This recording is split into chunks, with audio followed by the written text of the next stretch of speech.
Hello guys, this is your friend Shinobi Addict 2.0 and we are back with a new fanfic. Which is what if Naruto became emperor and got harem with Anko Fem Kyuubi Part 1. And if you enjoy this fanfic then please press the like button and subscribe to my channel for more fanfic like this. And now let's start the fanfic. A 6-year-old Naruto Uzumaki is running away from a mob of villagers because it's his birthday. But to the people of Konoha, it is the Kyuubi festival with its most promising attraction. The fox hunts. Even after 5 years, the foolish leaf villagers have not let go of their hatred for the nine-tailed fox that attacked Konoha out of the blue and was then sealed into the newborn Naruto by their beloved hero, the fourth Hokage, who died that night. The councilmen have usurped Hiruzen Sarutobi's authority many times to make the poor boy suffer, and never know of his heritage and destiny.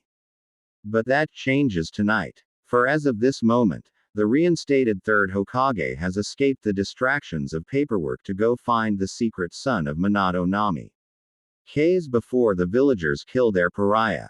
With his trusted Anbu behind him, the Hokage finds a cluster of villagers near the fence of the Forest of Death as they are cheering at their handiwork. That all comes to a halt when the Anbu surrounds them and the third Hokage steps forward and gives the order. Take these filths to Ibiki. Nothing restrained. I want to know who started this, and what they have done to Naruto Uzumaki. The Anbu restrain the many shinobi and villagers that are now protesting. Most cry that they are only doing what their hero, the fourth Hokage, had started. One cries, "It's too late. The demon brat will never see again. Nor will its lying voice taunt us or deceive us with its innocent act." Quote. That hits a nerve for Sarutobi and the Anbu weasel and snake. The female Anbu wearing a snake mask uses her snakes to strike at the Chunin's nose. The poor fool wails in pain as he is taken to suffer more pain while the Hokage picks up the wounded boy that was meant to be seen a hero. Naruto has kunai marks going vertically down each eye, his eyes covered with blood and some sort of chemical to prevent the Kyuubi's healing. A horizontal slash goes along where his throat is, showing that his vocal cords are damaged. His whole body is covered with cuts and bruises from the many beatings the villagers did to him. Sarutobi was shaking with rage at how far his village has fallen. If only Jiraiya or Tsunade were here to help, but they were not heard from in years. He would have to send another letter to the both of them to do their job as his godparents. The Hokage quickly body flickers himself to Konoha Hospital with Snake following behind.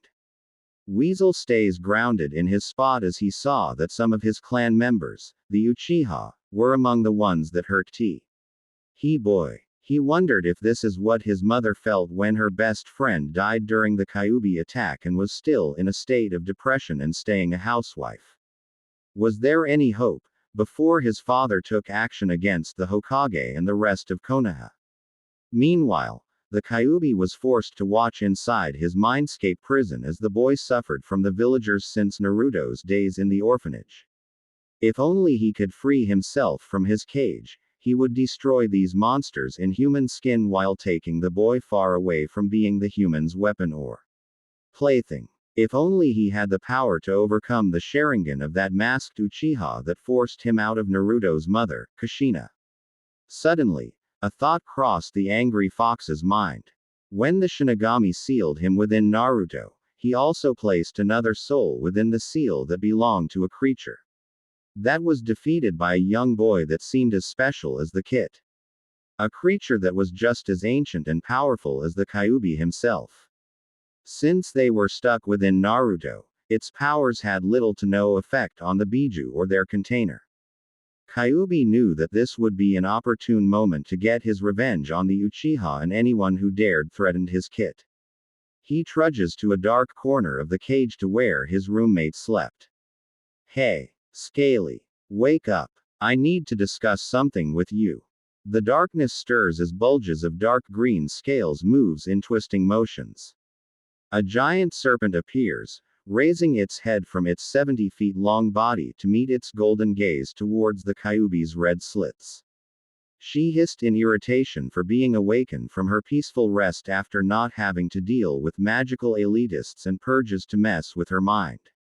Although her caretaker was a great and powerful speaker. Hopefully the child with the lightning scar and glasses would destroy the terrible progeny of the great Salazar Slytherin. What do you want? Annoying Kitsune. She hisses angrily. Our container, Naruto Uzumaki, has been beaten by these foolish humans for the last time. His eyes and vocal cords are scarred by their cruelty. I ask that you help me heal our container so that we can train him to destroy those who'd use their power to make him weak. With your death gaze, snake speech, and my chakra, he will be an unstoppable force against those that are his enemies. Like that thorn in my side and his pretender of a student, Madara Uchiha. The Kyuubi grinned at the thought. The magical queen of serpents hisses in contemplation at making a snake heir in this realm. She remembers viewing in Naruto's memories that Snake Anbu watching out for the boy while also being belittled as the snake mistress. Perhaps the boy can become a summoner to these chakra-wielding snakes, while also maybe turning a mistress into a princess. And later a queen. Very well. We shall bless this child with our gifts so that he may in turn destroy our enemies. Bring respect to our names and species. And bring about a great change to these elemental nations. She hissed in reply. The Kyuubi and Basilisk get to work as the two pour their red chakra and green aura into Naruto's body. Planning on how they will introduce themselves to the child. Scene change. Naruto slowly woke up to find himself not near the forest of death where Hubby-chan lives. He concludes that he is in the hospital, from what he could feel and hear of hospital equipment beeping. His body all bandaged up like a mummy that he only had his fingertips free so that he could feel the hospital bed sheets. Naruto is happy that Gigi and Hubby were there to save him before he met his end. However, the moment was ruined when a large hand grabbed Naruto's chest, pinning him down so he couldn't get up and press the help button to alert Hokage Gigi and Hubby-chan. The shinobi's free hand moves up to pull off the bandages on Naruto's eyes so he can see the look in the demon brat's glassy eyes before he kills it for good. He removes his hand from the Jinchuriki's chest to pull out a special kunai that Danzo and the council gave him. With all that has happened, they had no need for a broken weapon. When the bandages are off, the Chunin gasps in surprise at seeing that the boy's new eyes. The vertical cut marks are now nearly healed, but the would-be blind eyes are now a creepy golden yellow with slit marks, like the traitor Sag. Orochimaru. But the yellow colors all around his eyes except for the abyssal black slits, that held no white that could be seen. Giving Naruto a more bestial look. It was the last thing the Chunin saw before falling backward with a dead look in his eyes. A nurse walks in and screams in alarm at the fallen body that Sarutobi and the snake Anbu, Anko Midarashi, come running towards Naruto's room. Before they could enter, Naruto hears a voice inside his head, telling him to cover his eyes while he wonders in bewilderment on what just happened. Naruto, cover your eyes from Gigi and Hubby. Don't let them see your eyes until we tell you to. Listening to the deep voice in his head, Naruto puts both hands on his eyes when the third Hokage and Hubby enter and see the dead body. The Hokage notices the kunai in the attacker's hands and knows that he would have words with his advisors for this. But still, what could cause a Chunin to die with a scared look on his face? Perhaps Kunoichi could investigate that, but right now, Naruto was top priority. Naruto. My boy. It's Gigi. Hubby is here too. What happened? Why do you have your eyes covered? The doctors said that you are now permanently blind. Can you actually see? The Hokage questioned the boy while trying to move Naruto's hands from his eyes, only to find that the Uzumaki boy was stubbornly keeping them shut. Naruto. It's Hubby-chan. Please show us your eyes. If you do, I will show you my face. She smirks mischievously as she removes her mask to show her brown eyes and flawless features to go with her spiky purple hair. Hiruzen rolls his eyes at Anko's flirting, but he notices that Naruto's scrunched up face has softened. Naruto then feels a tingling feeling wash over his eyes as if another layer was placed on his eyes like contacts, but more magical. You can show your eyes now, hatchling. A feminine voice hisses in his head. Tell them if Gigi and hubby want to learn more about your changes, bring the Yamanaka and join them in your mindscape. The other voice spoke to Naruto. Naruto opens his eyes to find that Anko had one of her snakes on his lap that made him jump a little before speaking in a hissing sound that no who man could understand. Wow. Huh. Hubby-chan got me good with that prank. I'm so going to get her for that. What? How is this possible? Even Lady Anko or Lord Orochimaru do not possess the gift. It is an honor to meet you, speaker. Anko's snake hissed back, making the occupants widen in alarm at this unexpected development. Wait. Hold on. Speaker. As in, I can talk to snakes and understand them now. Awesome. Datbayo. Naruto clapped for joy at his new cool ninja skill. Calm yourself, speaker. There is much my mistress and the Hokage would like to know about your new eyes and skills. Can you try speaking in the human tongue? The snake asked the boy. Naruto wanted to learn more about his eyes, but he complied to what the snake was saying as Gigi and Anko looked at him in confusion and amazement at his mysterious changes. He opened his mouth to try to say how beautiful hubby-chan looked, only to cough in pain as his throat hurt in trying to speak like he normally did. Anko patted his shoulder while Naruto calmed his breathing so that his throat didn't hurt anymore. He looked to the snake summon that lay on his lap as he stood up in his bed and began hissing frequently on what he needed her to say. Forgive the speaker, Hokage and Anko-san. The damage to his vocal cords was deep that he can only now speak the noble tongue of the snakes and nothing else. Oh, and mistress, he says you have a very pretty face, that it is, as you say. The snake summons replied with Anko blushing at Naruto's reply while the Hokage gave a silent giggle. Naruto, do you know how this happened? Asked Sarutobi Gigi, passing a mirror to Naruto to look at his new eyes. Naruto gasps as his new eyes now showed they were a bluish turquoise snake eyes that flashed yellow when he turned the mirror to his sides. Naruto hisses to the summon as it translates for him. I do not know Gigi, but I have been hearing voices in my head. A cold shiver runs up the Hokage's spine as he hoped that the Kyuubi would not reveal itself so soon to Naruto. But what were the other voices in his head? The voices say that you must summon the Yamanaka clan head and have him take Mistress Anko and yourself, Hokage-sama, into the speaker's min-d in order to find the answers. Anko-san, will you summon me again to accompany you all to the speaker's mindscape? I must return to Ruchi Cave and inform Manda-sama and the White Snake Sage of this development. The snake disappears in an exploding cloud of smoke as Sarutobi tells Anko to get Kunoichi here immediately. A few minutes later, Kunoichi and Anko return as Anko once again summons her snake familiar as they prepare to enter Naruto's mind. The Hokage, Anko, and Snake hold onto the Yamanaka's shoulders as he places his hand on Naruto's forehead and they all enter Naruto's mindscape. The Hokage and his entourage travel down the dark wet hallway towards the large bars where the form of Naruto was waiting for them. Naruto had no idea that this is what his mind looked like and he felt sad a little. The Hokage and Anko weren't doing any better, feeling guilty on how such a special boy to be put through mind-shattering experiences that made his mindscape so dark and foreboding. When they reached Naruto, the eye of the Kyuubi opened as his giant form revealed itself to the spectators. Greetings, puny humans. I am the nine-tailed fox. Kyuubi introduces himself. Wow. You are so big, Kyuubi.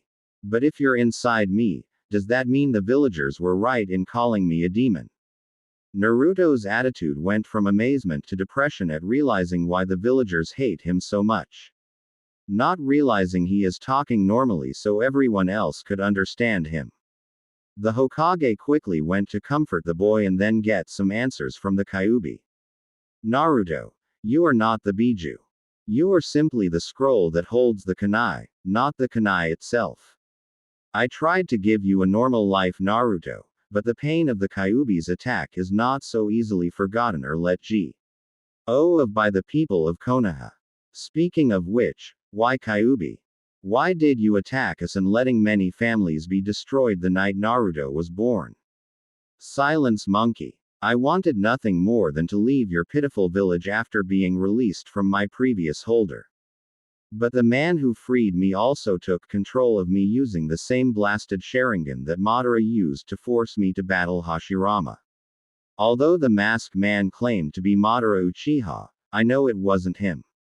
Kyuubi growled in irritation while the Hokage and the entourage were stunned at learning that a rogue Uchiha was responsible for the disaster 6 years ago. You're lying. How do we know that for certain, demon? Sarutobi retorted, not fully accepting the nagging feeling inside him that it was not entirely the Biju's fault.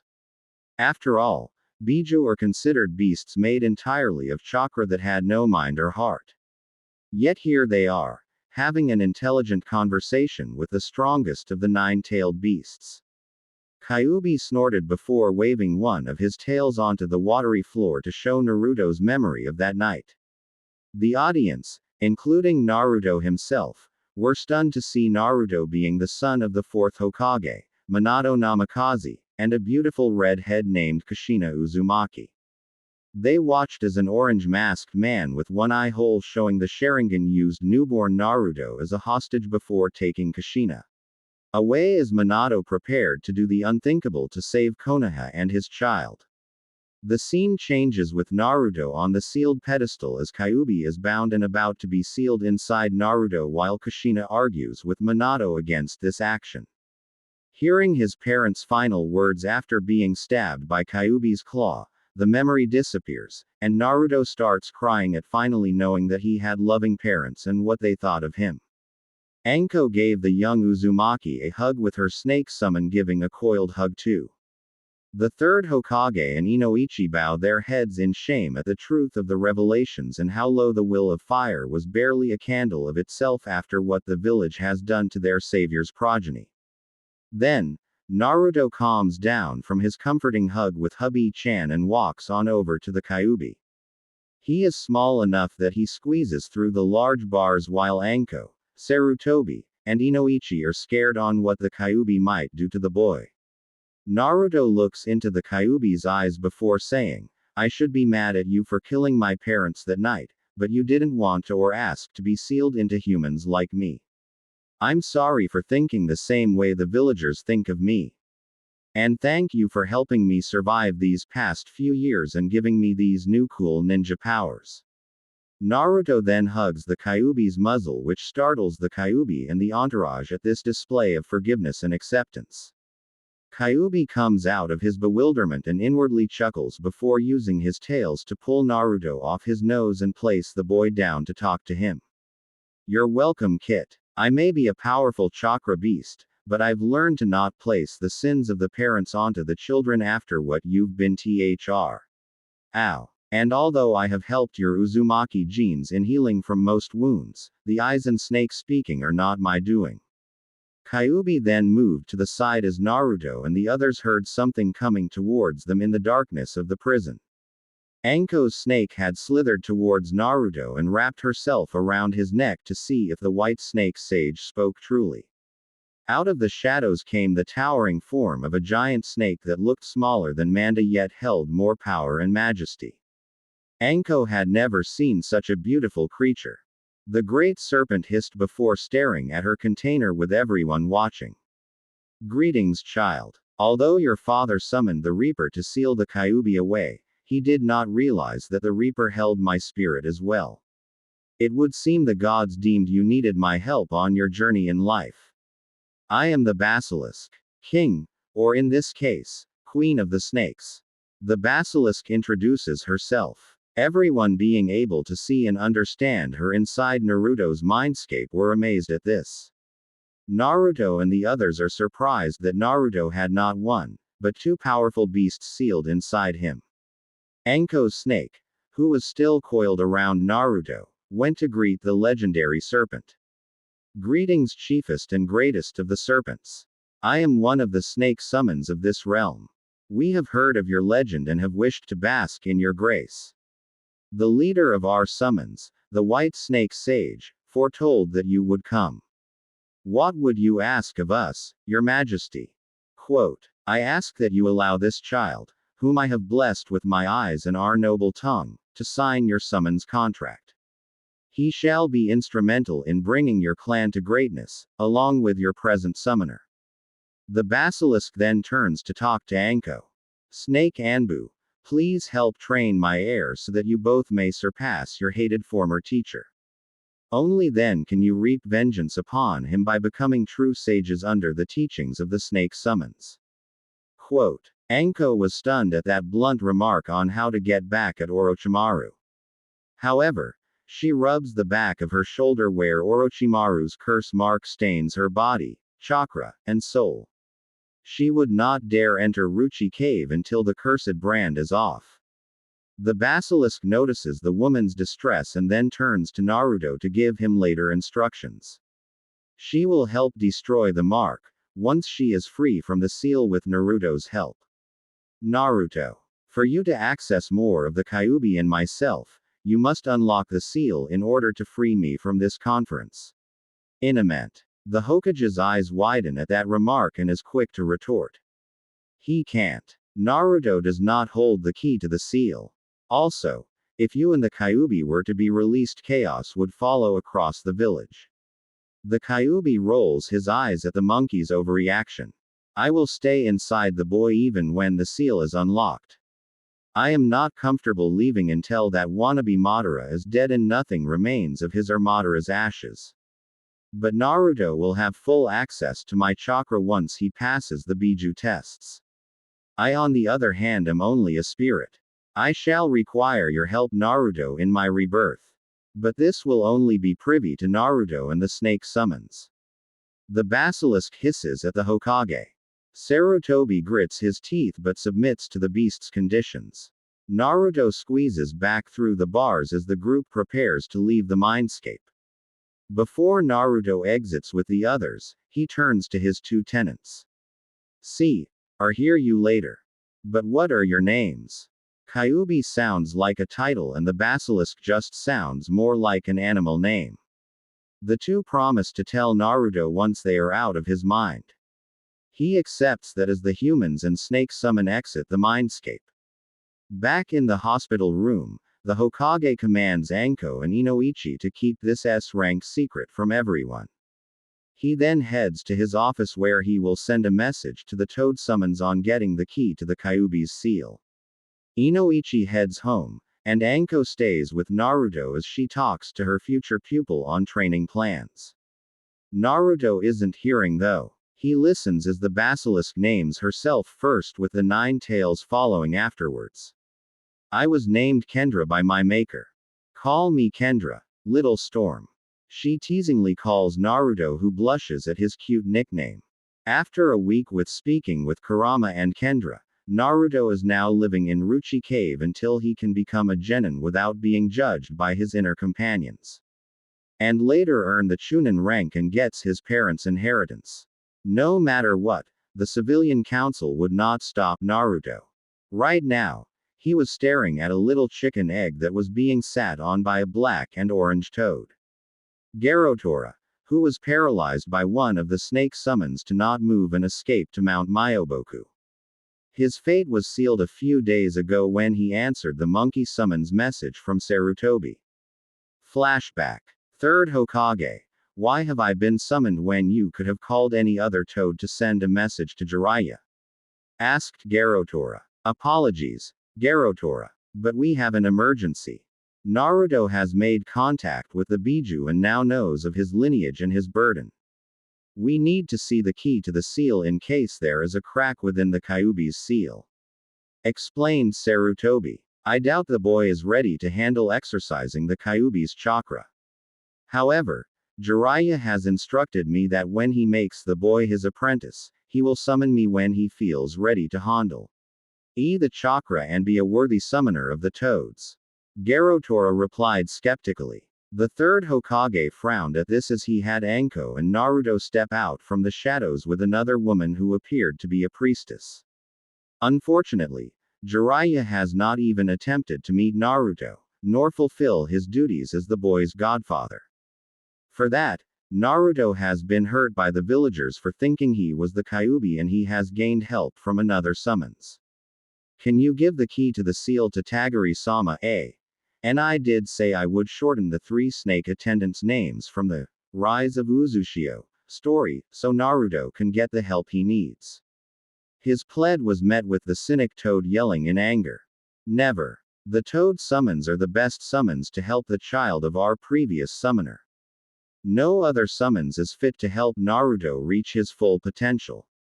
And how do you know what Naruto's full potential is? Anko growled. Naruto was angry, but his eyes were covered by a blindfold to hide his unique dojutsu. He must be a prodigy like his father, Minato.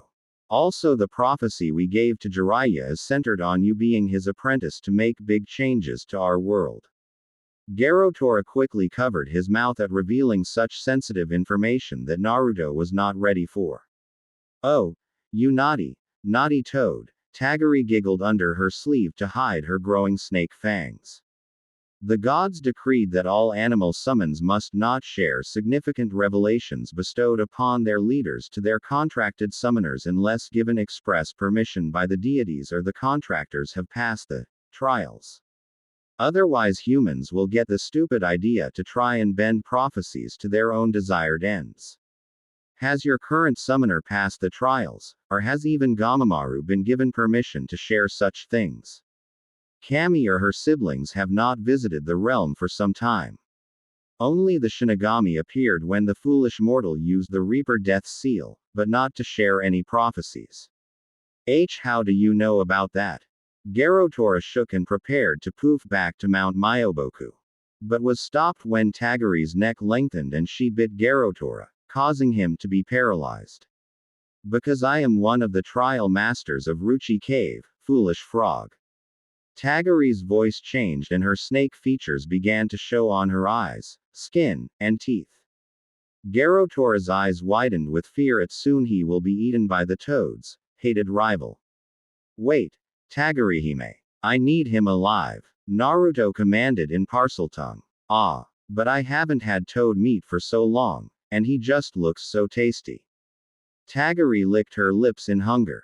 Kendra-sama says that she needs this toad for her to be reborn. Just take the key seal from him and give him to me.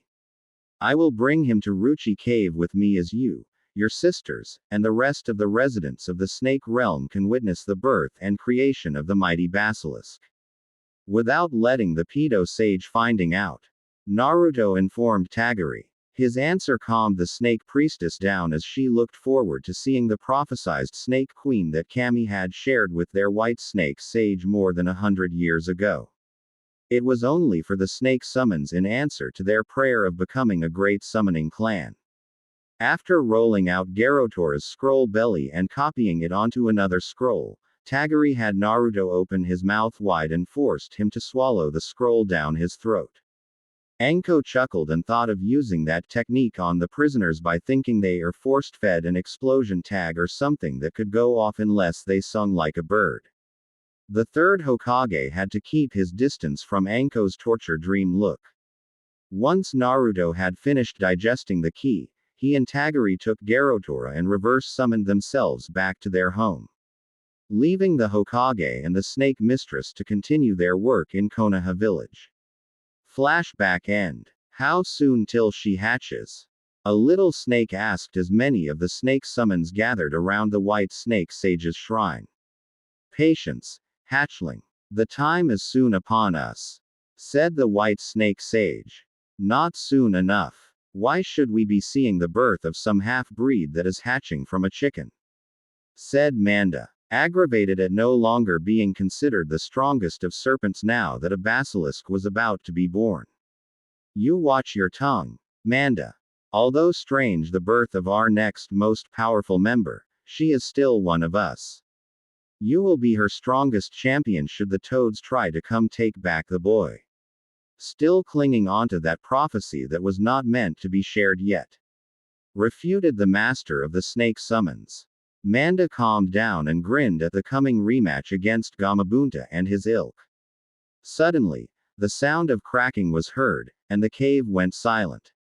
No hisses could be heard from any of the snakes.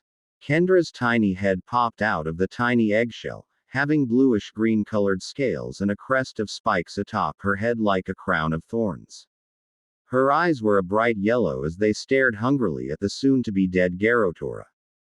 Kendra soon began to grow at an accelerating rate, thanks to the nature chakra of Ruchi Cave working symbiotically with her inner magic, until she was as big as a young ball python. Big enough to devour the toad headfirst and all. All the snakes shivered in fright and awe at her mighty gaze that blinked at her surroundings. Her death gaze being turned off since she's had nearly 1,000 years in training to shut off her powerful eyes' abilities. Naruto walked up to the newborn Kendra without fear and slowly petted her crowned head and ridges along her back while she continued to digest her first meal in this realm. Happy birthday, Kendra-chan. Everyone hissed in agreement and reverence at their newborn queen. The snakes held a celebration as a feast was prepared with lights and music playing to commemorate the birth of their new queen. And think what Ruchi Cave looked like during the Boruto episode when they first saw it, even though this one is no genjutsu. Manda had stuffed his mouth of a large boar. A big snake like that needs more than human sacrifices to fill his belly, while other snakes had rice bowls of chicken, beef, and surprisingly spiders, which were Kendra's favorite snacks. And most likely dreaming of eating that one grown-up arachnid that was raised by the half-giant. They washed their food down with rice sake and water, thanks to the offerings from Manda's loose connection with Orochimaru in Rice Country, when not asking for sacrifices. The water was naturally clean thanks to their cave system that filtered out their surrounding wetlands. After eating his fill, Naruto looked at Kendra in his lap as he caressed her smooth scales. Much to the reborn basilisk's delight. So Kendra-chan, what now? Are you going to start training me with the snakes? Help so I can be a strong ninja? Or am I going to practice with my cool new eye powers? Naruto asked excitedly. Kendra lazily raised her head to look at Naruto in the face as she pulls off his blindfold with her tail to look into his protected green filtered eyes. Your training will soon come, my little storm. But first, you and I must have a stronger connection to access more of my gifts I will grant you. You must see my life as I've seen yours, so that our bond may be deeper and stronger. For that to occur, you and I must perform a familiar bond. Naruto squinted his eyes in confusion at what Kendra had said. What's a familiar bond? He asked curiously. Kendra gave a hissing chuckle at the child's eagerness to learn. A familiar is any kind of animal or animal spirit that serves a magic wielding witch or wizard in many ways. Whether it be spying, serving our witch or wizard, sending messages, and more. It's like the shinobi that have animal summons already in this realm. But familiars have a deeper bond to their contractor. For you to fully be bonded with me, I must bite you.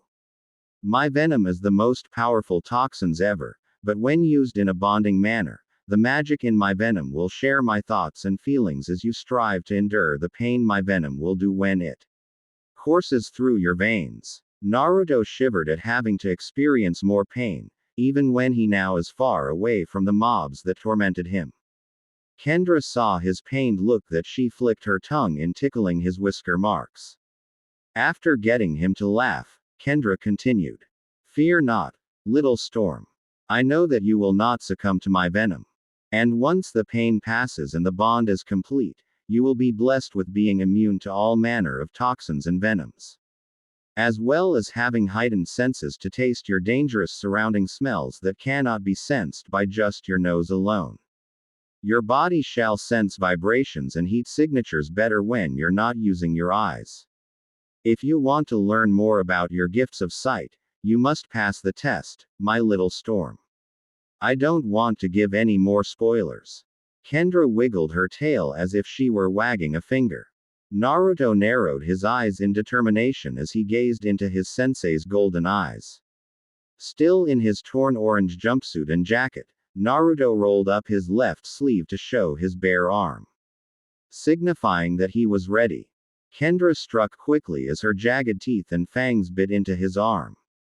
She slithered back to see her slanted oval shape of her 24 bite marks, with 4 of them being GHTLY bigger than the others to show that those were her upper and lower fangs. Naruto felt sluggish immediately as he fell to the floor, lying on his back as searing pain rushed through his body. His eyes became foggy before blacking out to unconsciousness. Naruto awoke in his mindscape as a green current slithered from him and led him to the Kyuubi's den.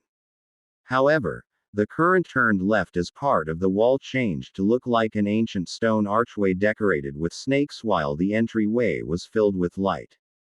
Naruto looked at Kyuubi in concern as the towering fox simply sat in his barred den uncaring. This is your trial, Naruto. Yours alone. I can't interfere. Don't tell me you're now thinking of chickening out now. Kurama grinned while still having his eyes closed. Naruto growled at first, before taking a deep breath to look at the gateway and entering Kendra's mindscape. After passing through, the gateway disappeared, and it turned back into the rest of the damp mind wall.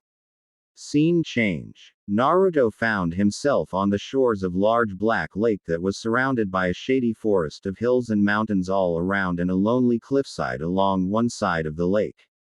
The young Uzumaki then spots a boat riding across the still waters with a lantern in front of it and 4 Opal riding it till they reached the shore near where Naruto stood.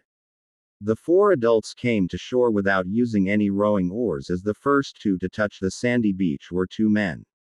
One having a mane of red hair that matched his beard, wearing a dark red robe, gloves, and a cape with a silver swirl dangling off his left side. The other was mainly bald on top with pale blonde hair flowing down from his sides and having a triangle trimmed beard, while sporting a dark green robe that showed his pale hands. One hand having a silver ring shaped like a coiled snake with a green gem in the center, while the other seemed to be petting a tinier version of Kendra. The men then gentlemanly bring the 2 ladies to shore as they gauge their surroundings. I must say, Rowena, your vision has led us to quite the scenery. Perfect for a little feast, said the orange-wearing woman that held a golden goblet in one hand while her other pulled out a stick, which were wands from what Naruto could guess, and summoned a large blanket that held all sorts of food for the 4 friends to eat from. Verily, Helga, this is where the warthog with warts from my dreams led me. I know for certain that this would be the sanctuary for our children and other magical children to learn and grow in their magics, away from the persecution of commoners and their inquisitors. Rowena Ravenclaw spoke in a calm and soothing voice. Ha! Let those foolish non-magic folks come.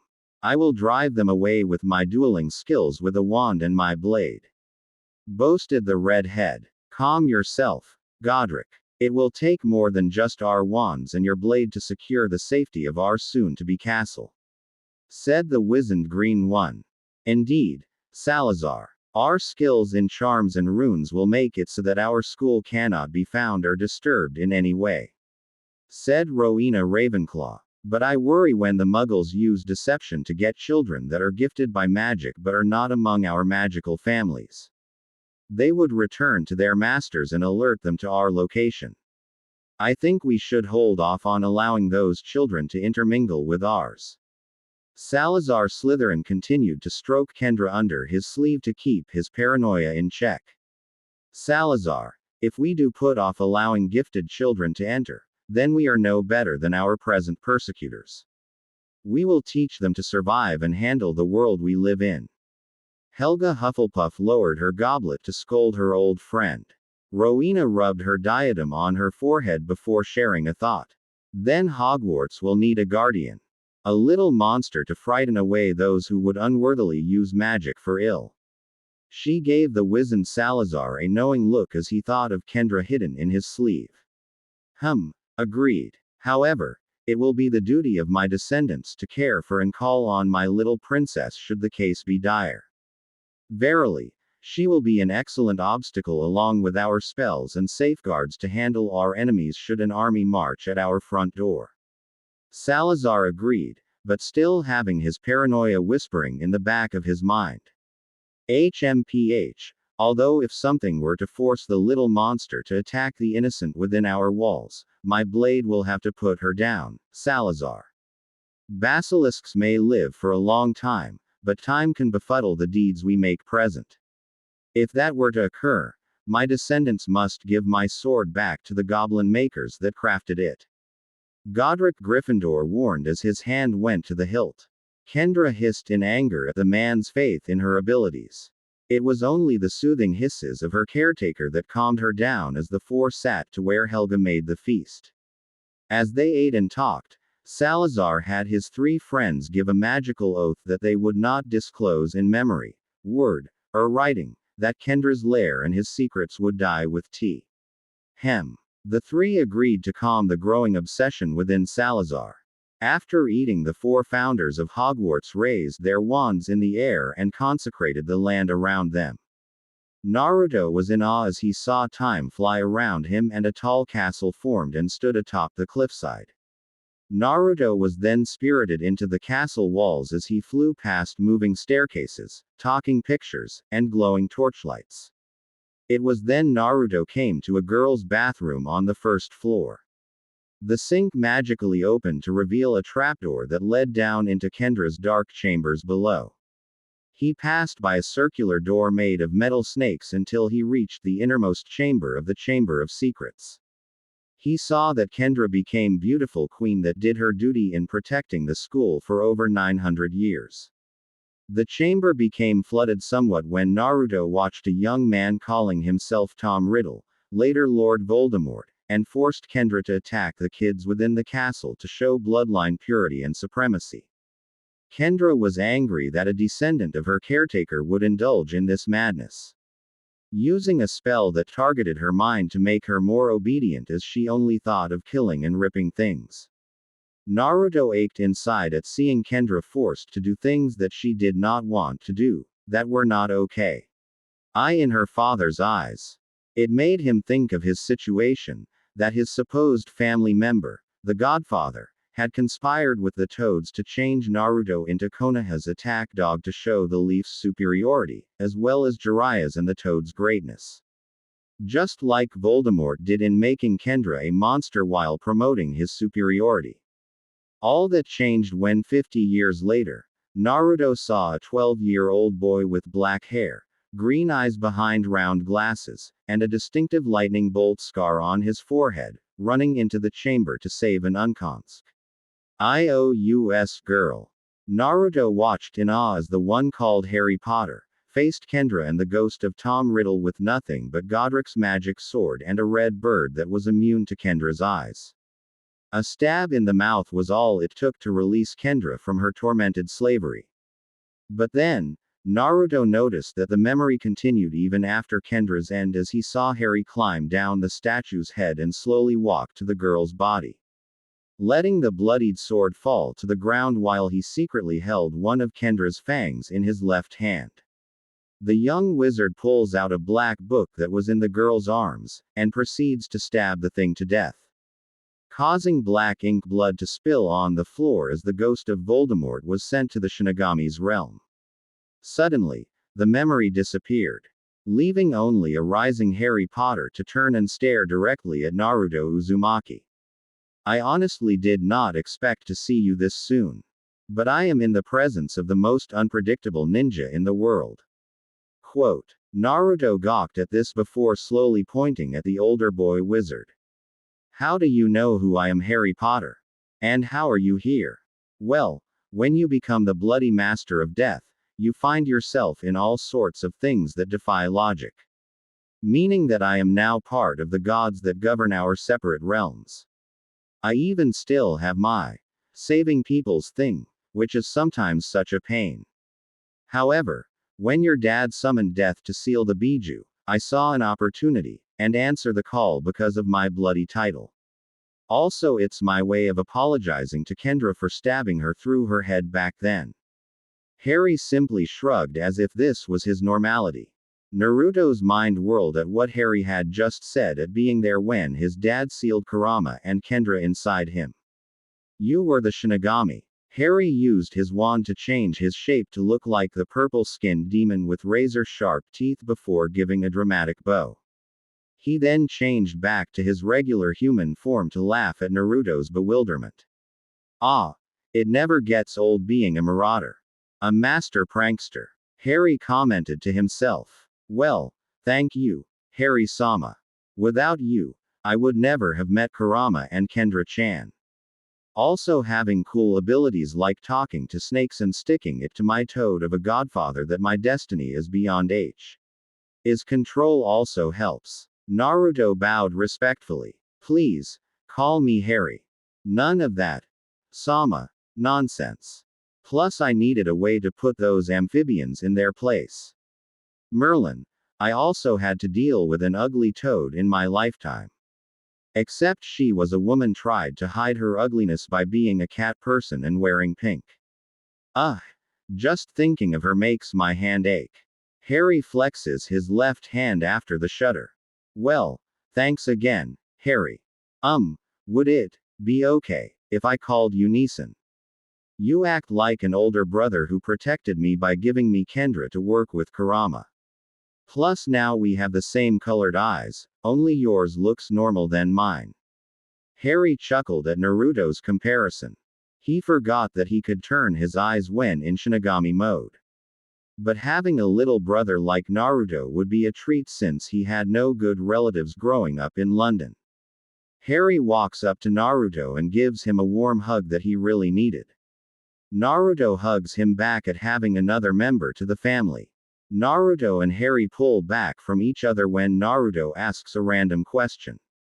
Harry Neeson. What happened to that red-haired girl you saved back in the chamber? Harry let his eyes wander across limbo a bit before answering. Ginny lived, and years later after I defeated the Dark Lord that tried to kill me as a baby, we married and had children of our own.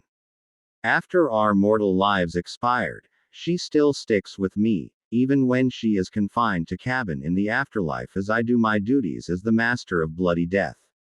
Why? Naruto blushed in embarrassment but gave an honest answer to his brother. Because I want to know if I have a chance at finding love like you did. Do you think there is someone out there who will like me and my unique looks? Harry chuckled at Naruto was still a child. He would probably figure it out once he graduates from Ninja Academy. Little brother, I know that there is someone out there for you. In fact, you may have more than one that likes you for your eyes and for who you really are. It's your choice when it happens. I think your hubby Harem could be one of them. Trust me, but for now, your magical bond with Kendra has finished and soon you will wake up again. See you later, Naruto. And good luck. Quote. Harry vanished as a bright light filled the space around Naruto. He woke up back in Ruchi Cave with Kendra lying on his lap. He slowly rose up as Kendra had tears coming from her now reddish-yellow eyes. Naruto. You had me worried, little storm.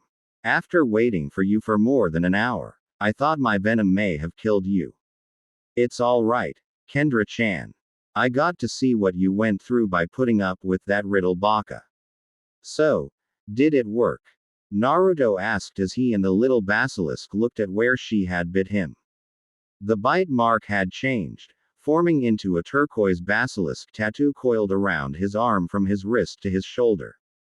The head of the basilisk tattoo had an open mouth with a narrow golden eye with a red Uzumaki spiral swirling inside the eye. Naruto now had his own summoning tattoo to legitimize his connection with the snakes than just having his name signed in the summoning contract with Anko and Orochimaru. Awesome. Datbeo. Now Manda and the others can remove that pedo sage's connection with them, so what are my new powers that my eyes can do? Other than killing anyone on sight or petrifying them? Asked Naruto. Kendra smirked as she told him. While also remembering another ability a basilisk can have. Other than that, your basilisk eyes have the ability to see heat signatures, or infrared vision, as well as see in the dark. Nothing can hide within the shadows of your gaze. Oh, I just remembered, you also have my feature of creating poison breath that can cause any living thing in the proximity to wither and die. When Naruto heard that, he mumbled a bit, remembering times when the Ichiraku duo told Naruto that he had watch his bad breath after eating so much of their ramen. Does this mean I should wear a face mask most of the time? 6 years have passed since Naruto's accident, yet no one in the academy had a clue on what had become of the orphan blonde. Except one Hinata Hyuga, who had witnessed the mob attack that took his eyes and voice. She hoped she would get a chance to see him again and thank him for rescuing her when Kumo almost abducted her. Mizuki-sensei was arrested when he tried to steal the forbidden scroll of sealings from the Hokage's vault, leaving only Iruka to test these brats, half of which were Uchiha fangirls after the now rogue Anbu Itachi had killed his clan. Only Sasuke was spared Itachi's slaughter, turning the boy into a bloodthirsty avenger. Not that the fangirls cared, they were only hoping to catch the last Uchiha's eye and be chosen as a future bearer of the Uchiha legacy and fortune. Civilian Council. After using his signature big head jutsu to shut them up, Iruka announced the start of the graduation exam as well as he incoming student that was coming to take the exam as well. When asked who this latecomer was, the doors opened and an orange blindfold wearing Naruto entered the classroom. The 12-year-old Uzumaki now sported a sleeveless black mesh shirt under a green trench coat with silver snakes decorating it. Baggy black pants with orange stripes on the sides, black sandals on his feet, and a signature green scarf wrapped around his neck to hide his neck scar. A blue snake with a white underbelly and red eyeshadow was wrapped around Naruto's scarf as she guided Naruto to the open seat next to Hinata. This was Ichiki Ikikishimahime in her snake form. Not wanting Kendra to cause a panic should the human children do something foolish to their summoner. Greetings, Sensei. I hope my summoner are not too late when we arrived, said Ichiki. Not at all. In fact, I was just about to explain why Naruto wasn't in the academy when the rest of the class started. Class, this is Naruto Uzumaki. Due to an accident that damaged his eyes and voice, Naruto has been in the care of one of Konoha's legendary summons since his previous residence was condemned. But I'm sure he has been taught well under your care, hubby-sama. Iruka-sensei complimented to Ichiki. Ichiki brought her tail to her snout and playfully giggled at that. Oh, you flatterer. Our new upcoming protege's been a godsend to us. It's nice to be a recognized summoning contract again in Konoha.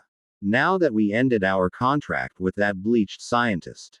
The class not knowing who she was talking about except Iruka. The brooding Sasuke decided to make himself known more as he walked up to Naruto and staring him in the face. Hey loser. Give me your summoning contract and your jutsu. They would be better used by an elite like me. A clanless orphan is not worthy of having such powerful summons. Naruto hissed in anger at that insult, but Ichiki ignored the jab and hissed back at Naruto, much to the confusion of the other students. Sasuke scowled at being ignored and grabbed Naruto by the scarf to put the freak in his place. What's wrong? Can't talk. If you don't give me what I want, then I will have the council seize all your possessions and give them to the last member of the mighty Uchiha clan. Quote. Yeah, Sasuke-kun deserves it. Sakura shrieked along with the other fangirls.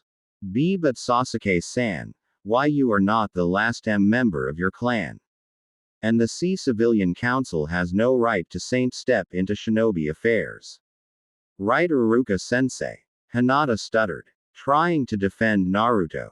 Shut up. Hyuga whore. You are a disgrace to your clan by thinking you can use your dojutsu in other ways than just to attack your enemies. And don't even think of mentioning that. Traitor. In front of me. Sasuke jabbed back, about to slap the Hyuga heiress away when his hand was caught by Naruto in a strong grip. That's enough. Sasuke. Hinata is correct that the civilian council does not have the authority it once had.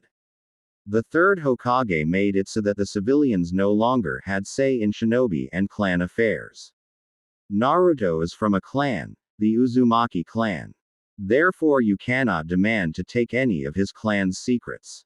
Iruka rebuked Sasuke. Then how come we never heard of the Uzumaki clan during our history lessons, Iruka-sensei? Asked Kiba Inuzuka. Only for the lazy Nara in the class to answer that. Troublesome. The council felt that the Uchiha and Senju were more important since they founded the village. However, the first Hokage had helped founding Konoha when he married a member of the Uzumaki clan. Their sealing jutsus made them a force to be reckoned with. Their spiral symbol can be found on our village mark to signify our shared alliance with them. Before the clan and their country were ransacked and scattered during the Second Ninja War. Quote, everyone stood silent while Sasuke simply huffed arrogantly and sat back down in his seat and went back to daydreaming on how to kill Itachi.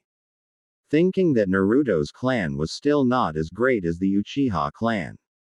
Sakura, Ino, and the other fangirls squealed at seeing his cool behavior. Oh bother. Now back to the task at hand. It's time for the Genin graduation exam to begin. To start, you all need to complete this written test. After that you all must perform a henge, substitution, and finally the clone jutsu. Good luck to all of you. Iruka wished his students after passing out the papers to each row.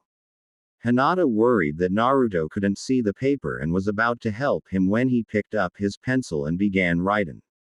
G down on the test. Hinata got curious and used her Byakugan to peek at what was under his blindfold.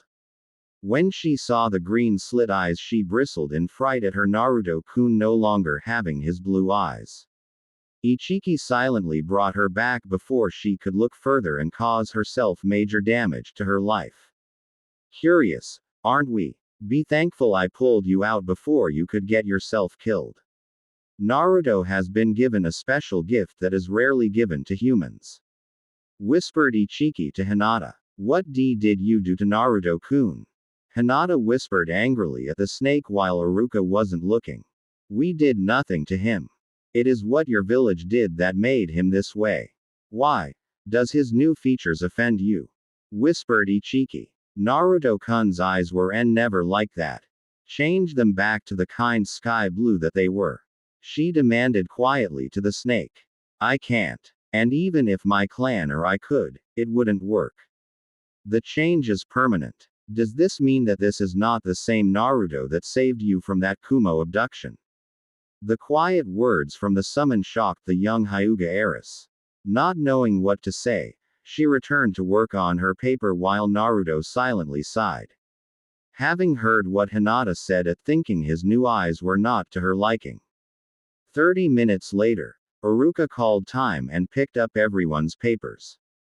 He then roll-called the students in alphabetical order to perform the 3 jutsus and earn their Konoha plate headband.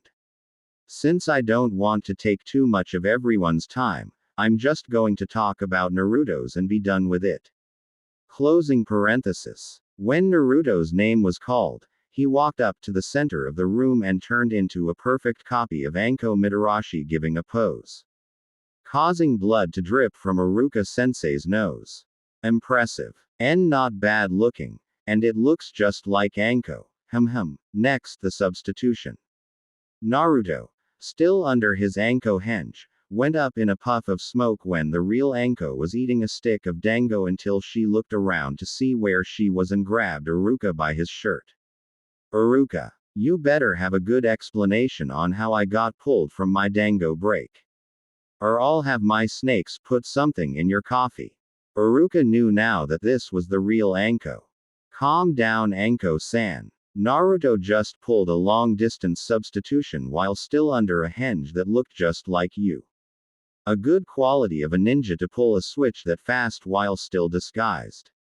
Anko's eyes widened that her little blondie pulled a fast one on her. Oh, just you wait, Gaki. I'm coming for you, once I get you as my future student. That was as far as Anko got before Naruto reappeared back in the classroom in his true form. Now, Naruto, perform the clone jutsu and you will be a certified genin of the Leaf Village. Iruka looking relieved that Anko did not get to finish her rant and scare the rest of the students that had finished their exam. Naruto just stood there for a few seconds, until Iruka looked confused. Is something wrong? Naruto shook his head before speaking in a hissing voice that made some of the classmates shiver at the supposed monster their parents told them to avoid. Ichiki woke up from her little nap on his scarf and went to explain things for Iruka. Naruto-kun can't speak the normal way he used to. Thankfully, we snake summons can understand and translate for him. Until our scouts can get a message to the slug summons at Shikatsu Forest. Their summoner can fix his voice so he can speak to both his human companions and still speak our noble tongue. Iruka now understands why Naruto made those sounds. Hopefully Tsunade Senju can help the boy. He said that because he has so much chakra in his body, he wondered if it was okay to use another form of clone jutsu that is more advanced that can work with Naruto's chakra reserves. Quote, Iruka's eyes widened at this new information. And smiled before nodding his head to the young boy. I don't see why not. A clone is a clone. Plus there are many forms of the clone jutsu used throughout the other hidden villages that using an alternative form shouldn't make a difference. So long as it can be done. Show me what you can do, Naruto. Naruto smiled before making a cross hand sign with his fingers and did the shadow clone jutsu. Making sure to limit it down to 10 without freaking the rest of the class on how many more he could create. The shocked sensei regained his bearings and inspected the clones that Naruto had made before giving his final verdict. Amazing. The shadow clone jutsu is not an easy jutsu to master. But considering your condition, Naruto, it suits you just fine. Congratulations. You have passed the genin exams, Naruto. Iruka proudly declared and was about to hand Naruto his headband when Naruto raised his hand to stop him. Although my summoner is happy that he passed Iruka-sensei, Naruto wishes to wear a headband that was once worn by his late mother. The third Hokage had given him a memento of his Uzumaki mother in order to remember her by and show that he would become a great ninja when he passed the tests. Ichiki then went under Naruto's scarf and pulled out a refurbished Uzumaki headband plate attached to a red ribbon, as red as an Uzumaki's red hair. Iruka frowned, knowing that Naruto may still have some mixed feelings on wearing the symbol of the village that tormented his early life. But he accepted Naruto that he was not the Kyuubi that he kept sealed in his body. Iruka smiled and allowed Naruto to use Kushina's home headband. Naruto pulled off his orange blindfold, while keeping his eyes closed so no one could see, and replaced it with his newly designated eye cover that now showed that Naruto was a ninja for his village, and for his family. He had help from the snakes in creating a seal that allowed Naruto to see through the metal plate while continue using his eye's unique abilities. After grading the written tests and letting class exit the classroom, Iruka watched as Naruto and the rest of his students that graduated leave to come back next week for team placements. Iruka hoped that for Naruto's sake and for Konoha as a whole, they move past their misgivings for the young Uzumaki and see him for the good person and hero he really is. Scene change 1 week later. Team 7, led by Kakashi Hatake will be Sakura Haruna, Sasuke Uchiha, and Amy. Iruka announces to the class. Sasuke simply huffs while Sakura and Amy are having a stare-off who is the better Kunoichi on the team. Team 8, led by Kurenai Yuhi will be Kiba Inuzuka, Hinata Hyuga, and Shino Aburame. Kiba and his puppy companion Howl enjoy as they are now sticking with Hinata. Hinata was silent as Shino when their female Kunoichi Junin leader had them leave the classroom. After the newly formed Team 8 left, Uruka was about to announce Team 9 when something crashed through the window and landed in front of Sensei's desk. The smoke cleared to show a promoted Junin Anko in all her glory with a banner that said, "The Incredible and Not So Single Anymore." Anko Mitarashi. Alright, where is my brat? It's time to begin Anko boot camp. Announced Anko. Naruto simply smiled and had a scoreboard with an 7.9 score. Anko stumbled at seeing that, having a depressing cloud overhead which she shook off and glared at her student. I worked really hard on that intro.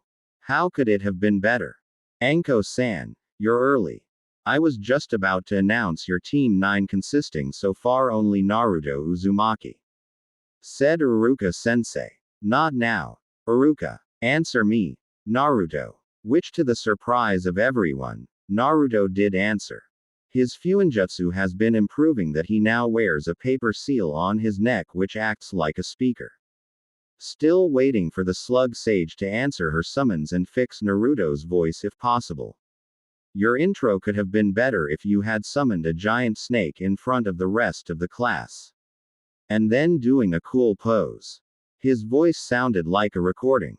But still loud enough to be heard, even from under his scarf. However, Sasuke picked the time now to throw a fit that a sensei gets to only teach the loser, and not him. I am an elite. I demand you train me instead of the loser, wench. His reply was Anko throwing a kunai that scraped Sasuke's cheek and her appearing behind in a headlock. Listen well. Monkey see monkey do. You already have a sensei that knows how to get you to activate your eye powers.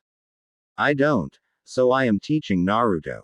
So why don't you be a good boy and sit your quacking butt down? Anko then appeared next to Naruto and body flickered away in a swirl of fire. Her banner going up in a puff of smoke and vanishing. Leaving Uruka to continue announcing the other teams while Team 7 waited for their sensei to show up. Scene change. Forest of Death Tower, Anko's home. Anko and Naruto were now in her bedroom where she tackled him with a hug as they fell onto Anko's bed. Hooray! Naruto-kun. We are now an official team. Naruto's face was blushing at the closeness Anko was giving him, but he liked it. After hugging her back and staying that way for several minutes, Naruto got up and had Anko let him go so they could talk and learn more about each other, as teacher and student, of course. But we are not a full team, Anko. We need 2 more ninjas to complete our team so I can pass the Chunin exams. Those old councilmen are not going to make it easy for the both of us. Even with Gigi's help. Do you know of anyone that could be a potential addition to Team 9? Asked Naruto. I may know one Kunoichi in mind that my friend Kurenai tried to teach but had chickened out. We'll head to the Kurama clan's compound tomorrow to see if she is a good candidate. Hear that, Kurama? There's a ninja clan that has your name too. Naruto mentally commented to the Kyuubi. His answer was a snort to being compared to a single clan. But first, we need to introduce ourselves. I rarely got to see you during your stay with the snakes in Ruchi Cave. So I'll go first. My name is Anko Mitarashi. My likes are Naruto-kun, Dango, and the snake summons. My dislikes are a certain white snake, curse marks, spoiled brats, and egotistical politicians. My skills are in snake jutsu, interrogation, fire ninjutsu, snake taijutsu, and soon sage arts. My dreams are to become a true snake sage like you are also training to be, and to have a big family with you, Naruto-kun. Naruto's lower face was as red as his mom's headband. Anko snickered as she finally got him back twice now, for his genin tests and his not high enough score pranks. Well, I am Naruto Uzumaki Namikaze. But we won't tell anyone my father's name until I become a Chunin. My likes are Anko-chan, Kendra-chan, Kurama-san, the snake summons, ramen, the Ichiraku family, and Hokage Gigi. My dislikes are Uchihas, except for Weasel and Makoto before she died, Konoha villagers that see me as the Kyuubi and not myself, and those who see Anko-chan as a slut and a bad apple lick. Epedo Sage, Toads and the Toad Sage, and Hypocrites. My skills are in Fuinjutsu, Kenjutsu, Snake Jutsu, Wind and Water Ninjutsu, and finally Snake and Fox Taijutsu. I still have some ways to go before I can learn sage arts. My dream is to become a worthy sage for the Snake Summons and Kendra-chan. And have a big family with you Anko-chan and others who'll like me for who I am. Anko was happy for Naruto's thoughts on her, while somewhat miffed that he'd get more girls to love him. Ah, does Naruto think I am not enough women for him to handle? Anko pulled his arm into her bountiful bosom with Naruto thinking quickly on how to explain. And no, Anko-chan. It's just that since I am the last of 2 clans, I will be required to have more women in our lives. But you are my number 1 snake. And no one is going to take that spot from you. Or take you away from me. His answer had Anko smile in victory at that remark and hugged him again. Thank you, Naruto-kun. It's nice to know that you are one of the few people that see me more than what others see me as. Are you still planning on figuring a way to remove my curse mark? She shivers in anticipation of Naruto's answer. Yes. Kendra-chan has helped me create a jutsu where I will purify someone with demonic, cursed taint inside them. It's a venom that doesn't poison but purifies the body. But I need to test it on someone before I can be assured that I can remove the curse mark off you without debilitating you in any way. Anko was happy to learn that there was a chance for her to be washed of Orochimaru's taint. Maybe with the rumors of the Kurama clan heiress having demonic taint in her, they can know for certain if the jutsu works or not. Well, in celebration of our newly formed Team 9, we are going to have a date together. Anko smiled before going into her wardrobe to see what outfit Naruto would enjoy the most. Naruto simply stayed on Anko's bed and smiled that life was going to get better. He just hoped that his cousin, Tsunade, will come and try fixing what the villagers broke. He still loved speaking Parseltongue, but he missed using his other native tongue. Scene change, some hotel room. Lady Tsunade was getting annoyed at these attempts Orochimaru was sending his snakes to send her a message. Only this time, the snakes went to Shizune without her looking. When she read the note, Shizune had her mentor sit on the sofa and try to explain some new developments. Lady Tsunade, the snake summons are no longer contracted with your teammate, Orochimaru. The note explains that they are now the summons of Anko Mitarashi and one Naruto Uzumaki. Tsunade was up in alert when that name was said. What are you talking about, Shizune? Naruto is dead. Jiraiya showed me his burnt body when the sealing of the Kyuubi failed. Tsunade reminded Shizune when she remembered running to Konoha when she heard the Kyuubi somehow escaped Kushina. According to this note, Naruto is alive and houses the Kyuubi inside of him while also being bonded to a powerful snake. It says that he has been abused and tortured since he was 6, until he was kept hidden from Konoha for 6 years. His eyes have changed, and his vocal cords were badly damaged that he can no longer speak normally. Said Shizune. That got Tsunade angry. How dare her toad of a teammate lie to her and make her leave in such a depressed state? Leaving her godchild against a pack of wolves. She would beat the answers out of Jiraiya next time she saw him. But Kushina's son needed help. Perhaps now she can get over her fear of blood and make up for her lost time with her godson. Shizune. Pack up. We are heading back to Konoha. Tsunade commanded as the two got work. Naruto and Anko had just finished their morning exercises together after having a wonderful date last night. Now they are walking up to the Kurama clan's compound with a note from the third Hokage giving them permission to enter and try to help their heiress. But Naruto could sense the negative intent from most of the Kurama clan members as they neared the Kurama manor. Halt. We've specific orders to prevent anyone from meeting our heiress, Yakumo Kurama. The guard stated to the two. Anko handed them the Hokage's note to them. The Hokage outranks your orders and has asked us to see if we can help your princess with her condition. So let us pass. The guards looked over the orders of the Hokage to see if they were legit. They then see the Hiruzen Sarutobi's seal on the bottom of the paper. Nodding in acceptance, they allow Anko and her student to enter. One of guards then heads to speak with the elder of the Kurama clan, Unkai Kurama. Naruto and his sensei enter the compound as they walk into the heiress room. They find the room filled with paintings. All drawn and painted by one talented artist, Yakumo Kurama. Most of the artwork depicted Konoha landscapes and Yakumo's ex-sensei, Kurenai. All of them bleak and showing how morbid and resentful the artist was feeling inside herself. Her current work was showing a Naruto and Anko's looks and expressions in detail when they just entered. However, it also depicts Anko having a white wispy snake with Orochimaru's eye coiled around her in restraint, while Naruto had a wispy green serpent that looked similar to Kendra the basilisk with her crown of horns and glowing gold eyes. The snake was coiled in a protective and comforting embrace around the Uzumaki, while also having a red tinge surrounding Naruto with 9 fox-like tails behind him. Whistle. Wow, princess, you sure know how to paint. You even got my former sensei's eyes right.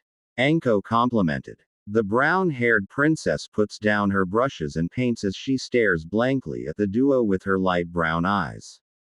Why are you here? Have you come to check on my seal that Kurenai-sensei made, or is the third Hokage getting worried about how potential a threat I may be? She asks. Honestly, we were hoping you would help us try an experiment of sorts. Naruto spoke up. What's wrong with your voice, and why are both your eyes covered? Are you blind? Asked Yakumo, causing Naruto to go to the corner with a depressed cloud drizzling over his head. Oh, don't mind my cute student. He suffered some casualties that scarred his voice box and his eyes. Thankfully, he got a new pair of eyes, but they are quite special that the Hokage made it a clan secret. Naruto is a prodigy when it comes to fuinjutsu that he created a voice box for himself until the right healer can fix it. He also used sealing on his blindfold so he can still see, while protecting others from looking directly into his eyes. Anko explained to Yakumo while dragging Naruto out of his corner. Oh, I'm sorry for being so insensitive. So does this mean you are going to strengthen my seal Kurenai-sensei put on me? Yakumo spat the name of her former sensei to show how much she loathed her. No. As Naruto-kun was about to explain, he has developed a technique that can purify someone with demonic or cursed taints. If our plan works, it can help in removing the black mark that's ostracized you. Just as this curse mark has branded a bad reputation for me in my summons. Anko lifts her collar and shows Yakumo the tattooed seal on the back of her shoulder. Yakumo gasps at this and is curious at how this Kunoichi still pressed forward to become a sensei. However, Yakumo's body was still too weak to keep up with the training that she tried to do in the past. But it also made her wonder if Naruto was also feared by others for his eyes or something. Why would you do this? Why me? She asks, looking at Naruto. Because I too know what it's like to be feared for something you personally had no control over. I am hated by most of the village because I have sealed within me a demon with 9 tails that is the source of the Konoha's grief. Unfortunately, few people see me as a misunderstood human, when everyone else sees the Kyuubi I hold. So that in turn labels me a monster in human skin. But if this jutsu works, both you and my sensei can be free, and you can join Team 9 to become the next genjutsu specialist that we've heard you wish. Head to master and become a kunoichi. I am making strides by having accepted Kyuubi within me and am helping Anko-chan get out of Orochimaru's shadow. Will you allow us to help you in getting out of the shadows of your clan and your former sensei that let their fears get the better of them? Naruto offers his hand to Yakumo as she stares and contemplates on what he said. Could she accept these strangers? Could she have a real friend and not just an angry Ito nagging at her thoughts? Is this worth the risk?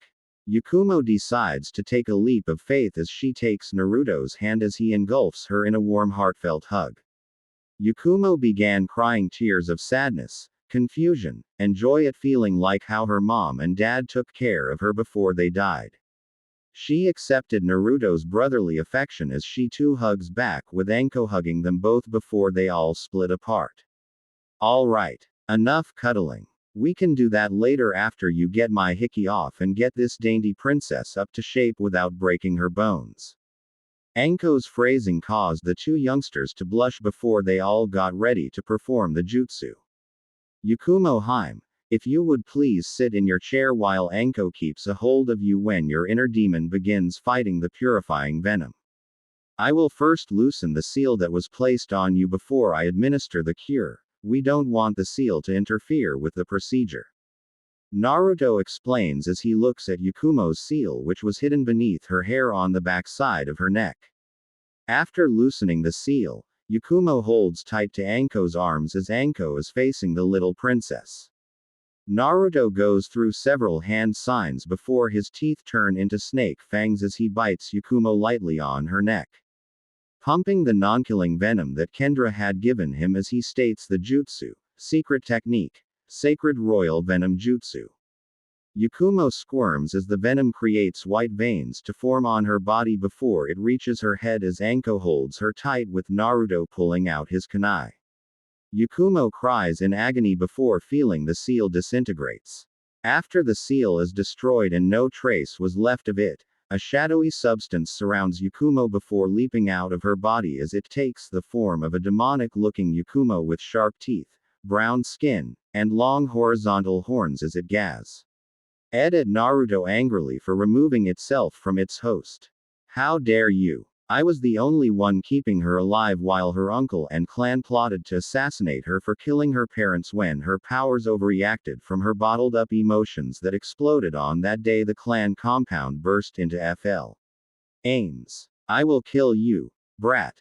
Ito then charges at Naruto. Naruto decides to let Kurama put this demon in its place. Naruto allows the Biju's red chakra to swirl around him and the face of the Kyuubi takes shape above Naruto as his 9 wispy tails flapped behind him.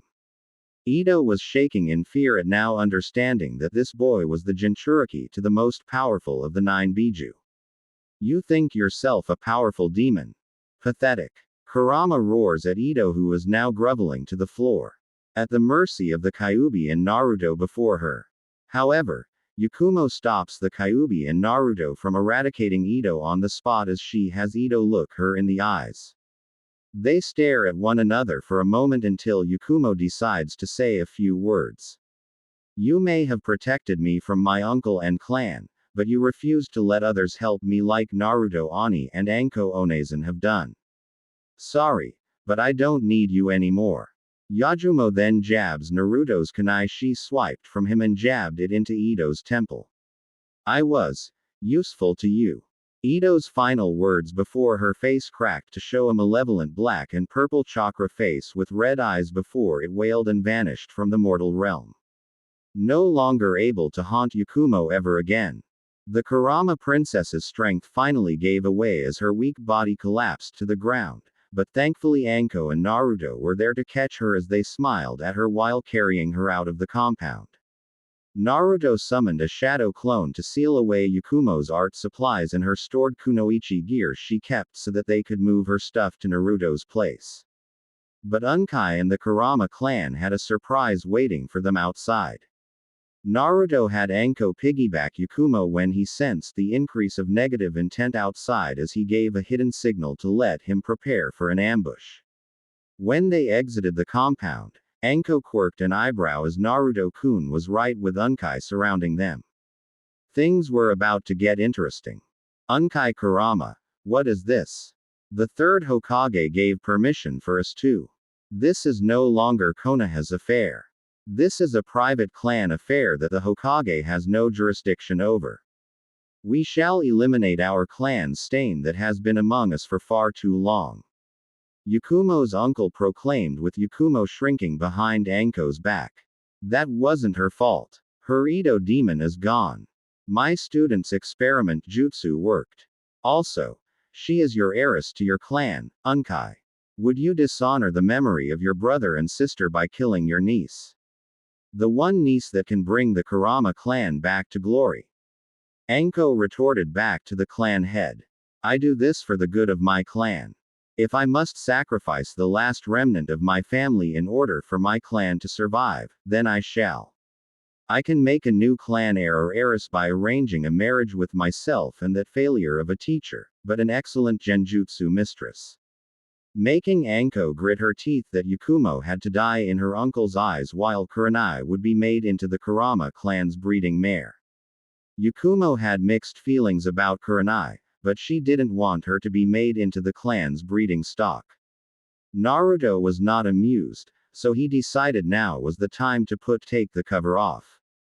Anko-chan, Yakumo Imouto, don't interfere. I'll handle this. Whatever happens, don't look. Naru-kun, are you sure? Asked Anko. Naruto simply nodded his head as he stepped forward as Unkai and his loyal followers prepared to blast the Jinchuriki with a fire jutsu before trapping him in a powerful genjutsu so they could target Anko, who was protecting Yakumo back inside the Kurama compound. Naruto simply dodged the fireball jutsus aimed all around him, but one of them destroyed his voice box seal.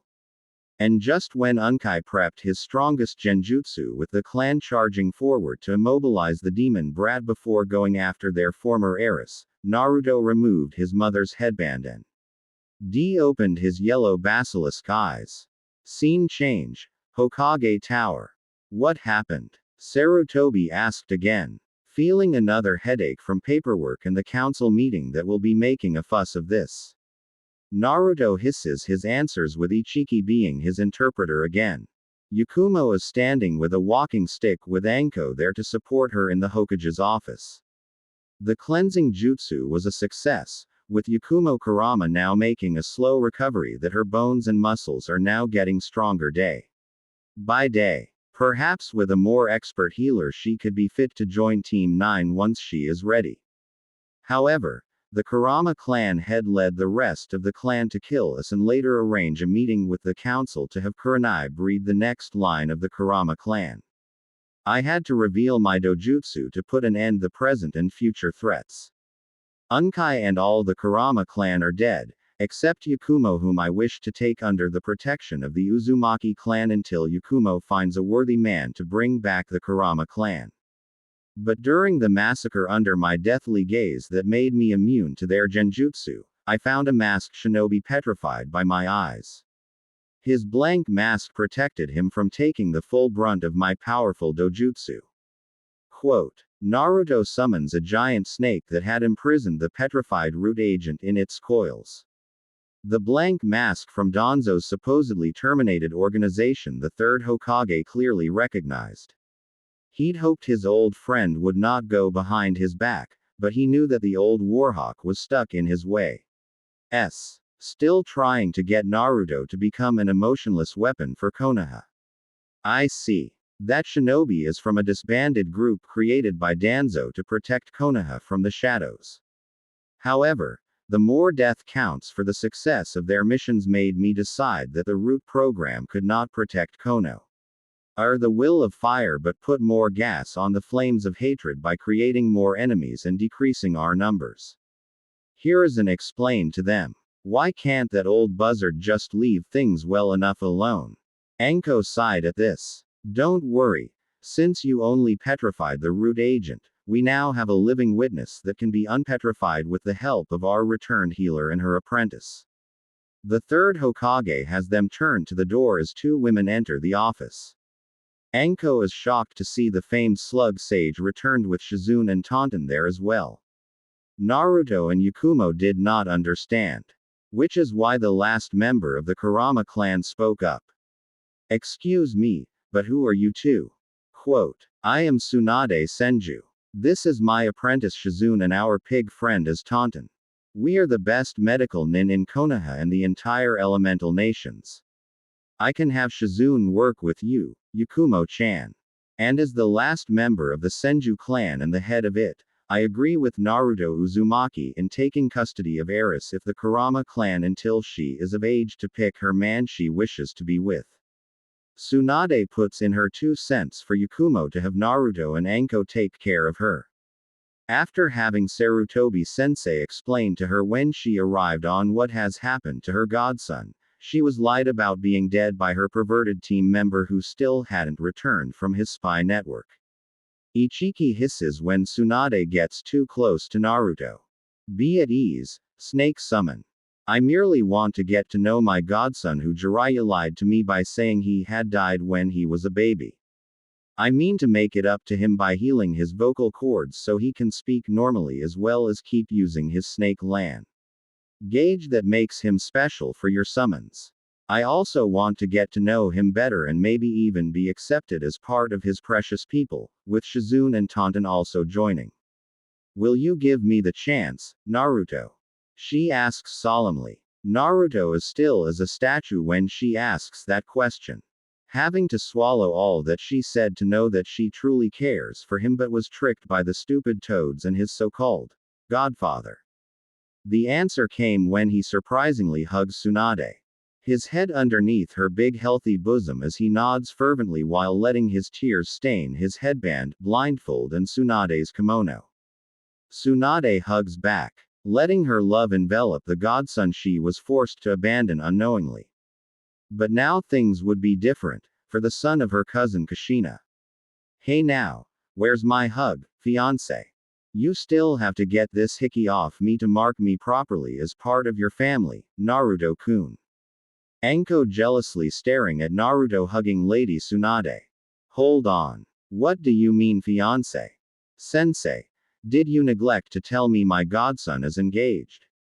Tsunade stares grimly at Sarutobi who hid his face under his hat. Naruto hisses to ease the situation with Ichiki giggling at the drama present.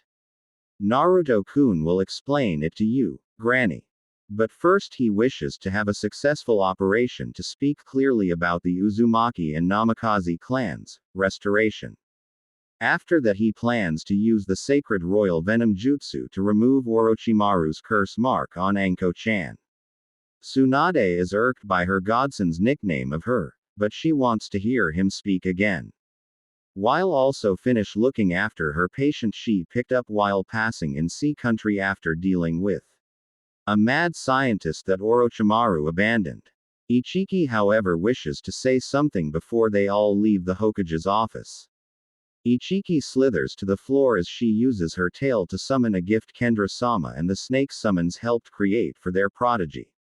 Naruto-kun, Kendra-sama and the snake summons have one more thing to give you.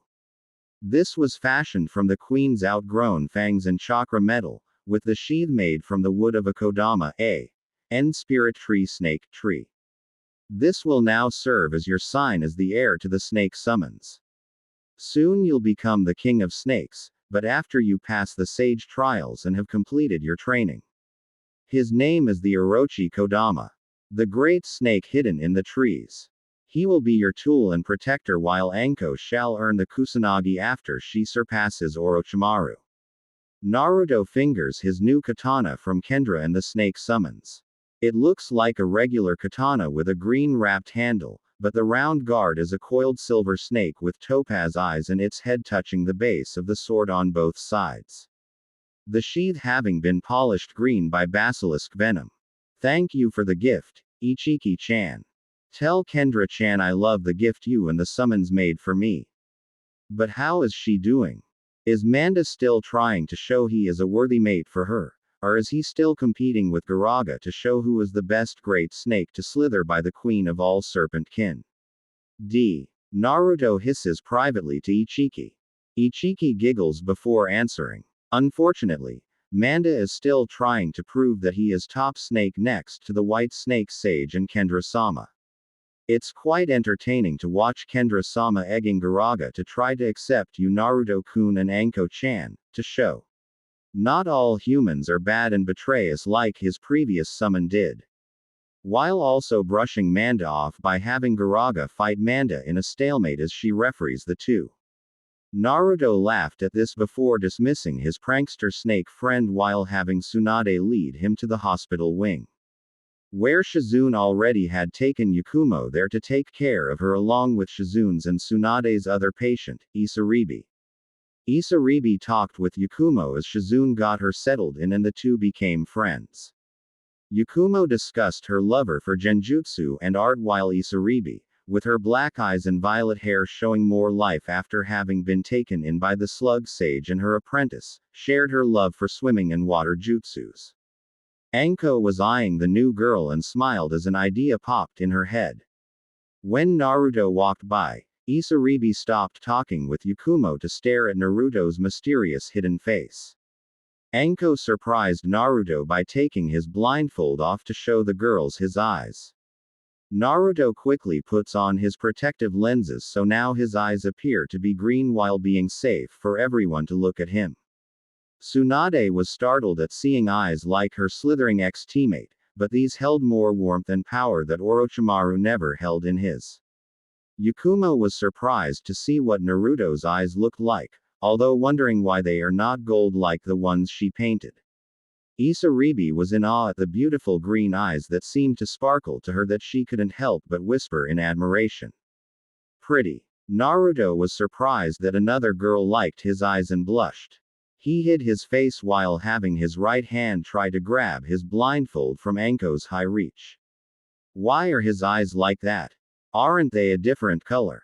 Asked Yakumo. Oh, my cute student has been gifted with special eyes from a queen snake that the snake summons revere. They are so powerful that they can kill a man on sight if they look directly into them. However, Naruto was given special snake eye lenses that help him when he doesn't want to use his powers. The lenses are the color of his former blue eyes, which combined with the shining yellow makes the pretty green that you did just see. Anko explains. Then why does he wear a blindfold? Asked Isaribi. He's very shy and doesn't want to be labeled a bigger freak more than he already is. Isaribi understands and decides to show Naruto her other form. She taps on his shoulder before she shyly shows the results of her experiments, which gives her green fish-like scales around her body, and her hair replaced by a webbed frill crest adorned her head. Naruto is speechless at seeing this girl being different like he, Anko, and Yakumo. I understand what it's like to be different, but I am coming to terms that now it is a part of me. With Tsunade-sama's help and Shizune-senpai, I will soon be able to change at will without feeling so much pain. What do you think? She asks Naruto, who is quiet before answering with a hiss. Isaribi is confused until Anko butts in. It means he thinks you look great, fish sticks. Hey, since you're looking to practice and master your water style and your created bloodline, do you wish to join Team 9 with me, on I Pastel, and Mr. Snake King? It will make us a full team and you get to spend more time with your new friends, your awesome strong sensei, and my hubby. Anko goaded while Naruto was rolling his snake eyes. Yakumo blushed as she thought of getting closer to Naruto. Tsunade smiled at knowing what Anko was thinking of doing. Which would work, with her being able to keep an eye on her godson while also making sure Anko does not go crazy with her harem scheme. Shizune was happy for these misfits in finding each other and will work together to become stronger for one another. Scene change. Somewhere in Rice Country, a mole-faced man with a kabuki outfit and having a long white mane of hair was peeking into a bathhouse for his Ika research. Taking a short break from his spy network after learning that Orochimaru and the Akatsuki were soon making their move once the Chunin exams start in Konoha in the future. Yep. This was the infamous Toad Sage Jiraiya. He was interrupted from his snooping when a puff of smoke blocked his view and Fugasaku, the elder toad of MT Myoboku, stood atop his head. The short toad with hair slapped Jiraiya down to the ground, startling the men and women in the bathhouse. Jiraiya quickly hid himself in a makeshift bush before speaking to his contracted summon. Fuga-sensei. What are you doing here? I was almost at the best part of my research. Jiraiya spoke with a hint of anger at not seeing the goodies. Save your smut writing for later, Jiraiya boy. Something's happened at MT. Myoboku. Garotora hasn't been seen on years and we still haven't found a trace of him. Also, the prophecy has changed. Fugasaku explained to their disciple and summoner. Jiraiya was now on high alert at hearing this. How could it have changed? Naruto is still in Konoha with Hiruzen sensei. He should be ready to learn from the gallant Jiraiya when I return to give sensei my reports on Orochimaru and the Akatsuki.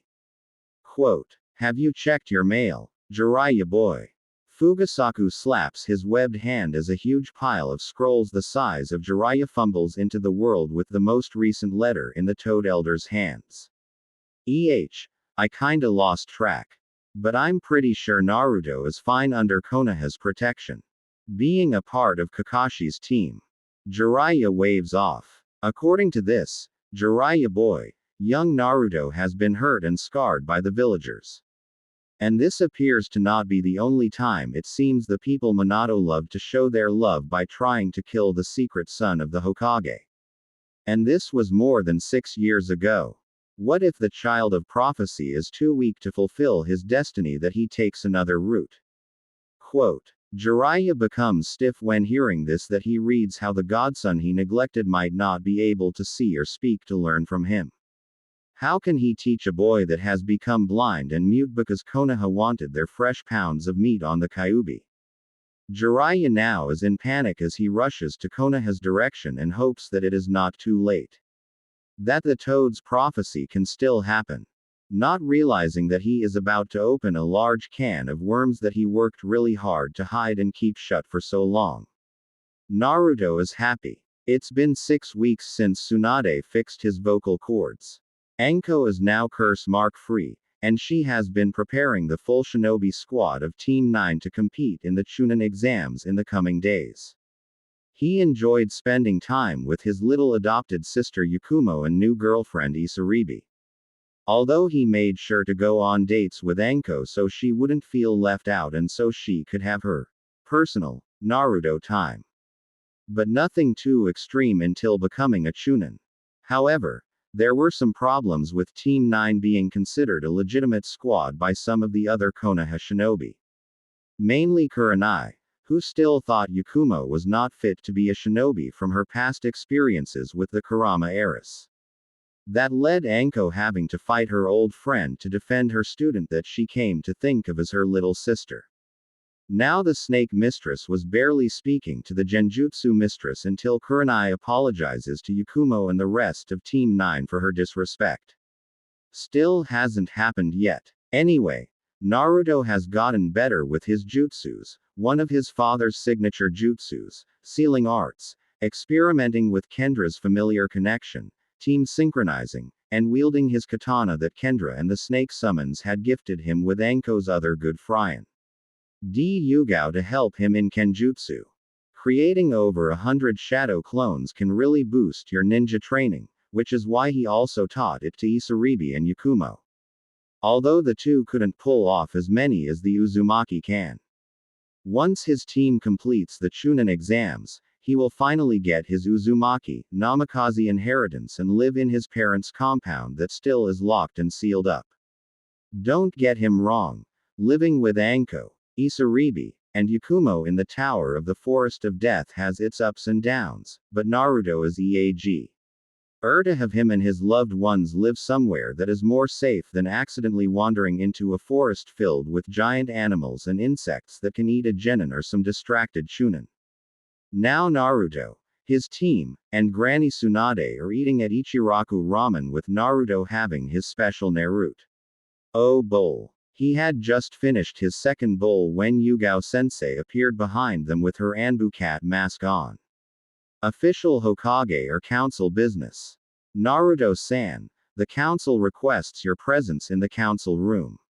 Said Anko. Is there something wrong? Asks Naruto. I cannot say. Only that they request your presence. Hold on. I may be the only living member of the Senju clan, but I was not informed that the council was meeting today. Who's leading this council? It certainly isn't Sarutobi-sensei. Tsunade pointed out. I was told by the council elders to request Naruto-san. Yugao knew that Tsunade was not letting her godson go in unprepared. Those old buzzards. Fine. Naruto, let's finish our meal and head up to Hokage Tower. Anko, take Yakumo and Isaribi to your place until we come back. I don't want Danzo to try anything funny while we're there. Tsunade then quickly finished her sake as Naruto handed his last bowl to Ayame and then put his eye cover back on. He only shows his eyes to those who are precious to him and accept his new look, but also to scare those who really tick him off with his negative sensory. Just not to the point of letting his basilisk stare petrify or kill them, unless necessary. He does not fully rely on his eyes to do the fighting for him like one certain Uchiha who got lucky in unlocking his Sharingan during Team 7's mission in Wave. Do you think I should have my eyes ready, safety off, during the meeting? Naruto asks his Biju tenant and to Kendra through his familiar bond. Yes, I wouldn't put it past that Warhawk to try something. Especially since the last time you got close to him, I felt the strange presence of the Sharingan under his bandaged eye and covered arm. Says Kurama. Agreed, he may think he has the higher ground, but that decrepit old fool is nothing like a phoenix. His talons will not ensnare us. Kendra vehemently imputed. Naruto silently nodded as he and Tsunade followed Yugao to the Hokage Tower while Tsunade quietly had Neko to inform the third Hokage on what the council was doing behind his back. Scene change. What is the meaning of this? I go to talk with my student who's returned from his spy network when in fact I was speaking to a shadow clone. Jiraiya, you'd go behind your sensei's back along with the rest of council. What is this world coming to? Hiruzen shakes his head in disappointment before going to take his seat in the council meeting room where they were about to address Naruto and the Kyuubi's seal with Jiraiya looking like he was caught peeking at the bathhouse. Hokage-sama, we have been informed that the Jinchuriki may not have his seal properly on. For destroying most of the Kurama clan, we fear that the Kyuubi may have had a hand in influencing the boy in destroying a clan that was a part of Konoha as a whole. Thankfully, Jiraiya had returned from his spy network to see the current status of the Kyuubi's seal. Informed Homura with the council agreeing with her.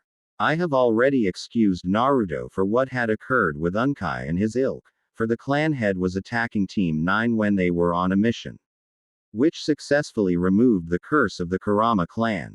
The boy did not use the Kyuubi's chakra while he defended himself and his team.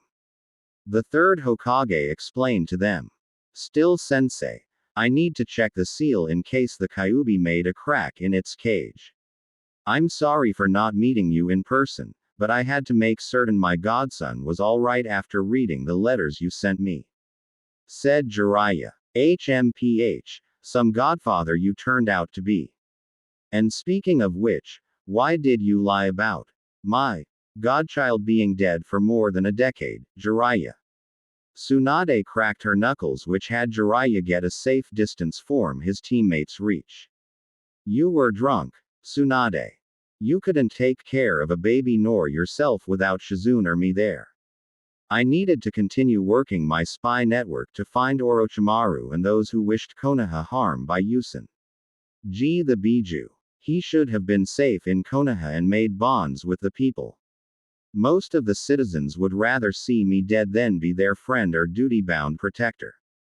Granny fixed my voice that these idiots were responsible for but were only given a slap to the wrist then be hanged for Harmon. The Hokage's child, said Naruto, which surprised Jiraiya and the civilian council that he could speak again. What do you mean, demon brat? You are not related to the third. You can't call yourself the son or grandson of the Hokages. A merchant council member shouted in protest. Jiraiya grew pale that Naruto knew his lineage and looked at Tsunade and Sarutobi-sensei to see if they told. They merely shook their heads in silence to tell the Toad Sage that someone else shared the truth to Naruto. But who? Jiraiya thought in aggravation. Wrong. My full name is Naruto Uzumaki Namikaze, son of Kushina Uzumaki and Minato Namikaze, your beloved fourth. I hoped to announce this during the Chunin exams, but letting the council know first made it happen sooner.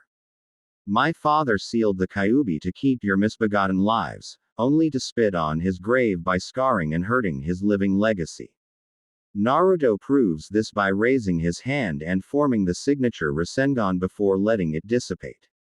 That shut them up and had Jiraiya flipping inside that he was not there to teach him this. But he still had the toad summons and other jutsus that he could bribe the boy. It's true he is the son of my student. Which is why I also come to give him the chance to sign the toad contract like his father did and become as great a hero as his father was. As soon as you let me see the seal. Naruto barely gave the perverted toad sage an inch as his hidden familiar tattoo lights up and Kendra appears coiled around. His arm the size of a python with her safety lenses on. The council and the pervy sage jumped back in terror at the strange snake that hissed so loudly at Jiraiya and glared her eyes among the civilians and the elders of the council. Tsunade and Naruto were smirking inside to see them jump scared. Imagining if Naruto decided to let Kendra show her real size. What is this? Are you in league with the traitor, Orochimaru? Or did that snake slut bend over to get you to sign the snake summons? Demanded Kaharu. Your reports are outdated and false. The truth is the snake summons have not been in league with Orochimaru for several years now. Only a handful of snakes still follow that madman. Only Anko and I are the sole summoners of the snakes. Having given them a queen. This snake you see before you, is Kendra. She is a legendary serpent known as a basilisk. She is my familiar and bonded summon that allowed me to sign the snake contract and get Anko and the snakes back into the good GHT of the shinobi world. Soon there will be new snake sages in Konoha. And they will be the king and queen of snakes. Naruto proudly proclaimed with Kendra hissing in agreement.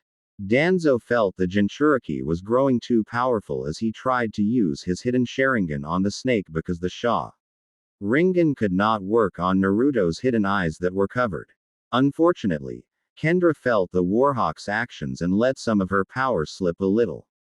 Causing the leader of Root to keel back in pain, feeling that Shisui's Sharingan was strained and almost ready to die. Danzo was irked that this mysterious snake may be more powerful than the legendary eyes of the Uchiha. He would need to research before trying to usurp Naruto or the beast. Sadly, all notes on basilisks were with the snake summons and kept under guard, lock, and key by the white snake sage at Ruch. I cave. Jiraiya was perplexed that Naruto would rather have the snakes than his father's trusty toads. But Naruto, your father would have wanted you to have the toad summons. You can't trust the snakes. Quote, I trust snakes and foxes more than I trust toads due to the fact that snakes are tight-lipped when mentioning prophecies. The toad summons have broken the laws passed down by the gods that summons may only reveal certain revelations when their summoners pass a series of trials and/or grant permission by the gods to share such prophecies. My father may have been a good summoner for the toads, but I am not him. Still, I will honor my parents by mastering and improving their techniques and bring Ba